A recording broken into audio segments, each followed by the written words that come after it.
Assalomu alaykum. E'lon bo'yicha kelgan edim. Sizlarda bo'sh ish o'rni bor ekan. O'z haqingizda ma'lumot bersangiz. Oldin qayerda ishlagansiz? Hey okajon, Allohni tanigan inson bo'lganimiz uchun juda ko'p kompaniyalarda ishlaganman. Sizni bu ishlaringizni 5 minut, 10 minut, 20 minutga qolmay tashlayman. Xudo haqqi. Siz menga ishonib ish o'rin bering, faxrlanib yurasiz men bilan. Qasam ichib aytaman. Iltimos menga ishoning. Juda ham yaxshi. Siz telefon raqamingizni tashlab keting, o'zimiz sizga aloqaga chiqamiz. E'lon bo'yicha keldim, ish o'rni bor ekan deb adashmadim shekilli. Juda ham yaxshi. Keling, o'tiring. Xo'sh, qayerda ishlagansiz? O'z haqingizda ma'lumot bersangiz. Universitetni bitkazib 3 yil davlat ishxonasida ishladim. Keyin xususiy tadbirkorlarga qo'shimcha ishga ishladim. Hozir ham sizga qo'shimcha ish bo'lsa deb keldim o'zim. Hozir sizga ish bersa, siz shu ishni eplab keta olmayman deb va'da bera olasizmi? Qasam ichsangiz agar biz sizni ishga olamiz. Va'da? Qanaqa va'da? Bitta ishga kirishlik uchun qasam ham ichish kerakmi? Yo'q, men boshqa joydan harakatimni ko'ra qolay. Shoshmang. Siz ishga olindingiz. Mana meni vizitkam. Telefon qilib ertaga ishga kelsangiz, ishni boshlashingiz mumkin. Mayli, rahmat. Sog' bo'ling. Murod, men seni tushunmadim. Yoqqa bir minutga qarab o'rgin. Xo'p bo'ladi. Labbay xo'jayin. Qara, tayyor o'zini ishini ustasi kelayotgan bo'lsa, ishingizni yorib tashlayman. Allohga qasam deyapti. Tayyor kadrni ishga olmasdan nima?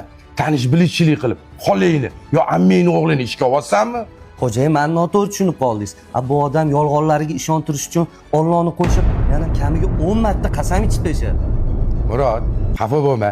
Yosh o'tgandan keyin odam ajrata olmay qolma. Ishga olgan odamimizga kelsak, va'dani bandaga emas, kimga berishi bilar ekan.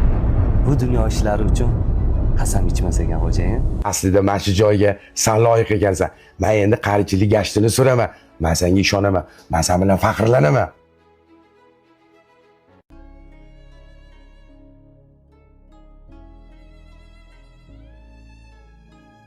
Assalomu alaykum. Qaysi mebellarimiz ma'qul keldi?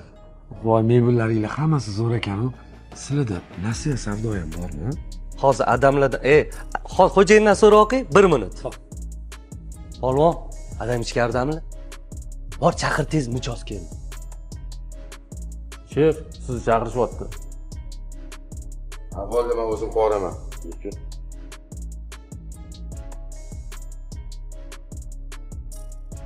Qormaylar endi. Siz Meni esladingizmi?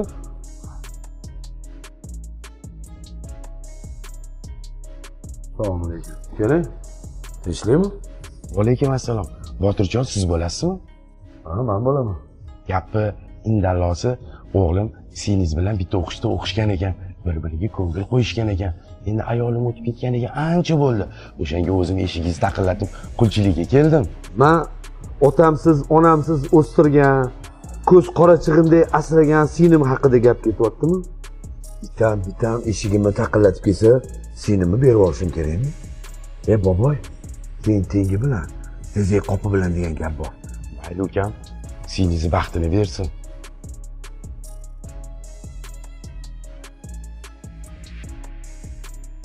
Ha, dodam. Polvon, seni ham bilgandi, olkasdim.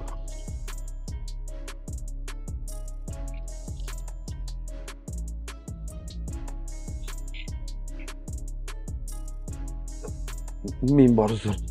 Bezovta qilib qo'yganim uchun.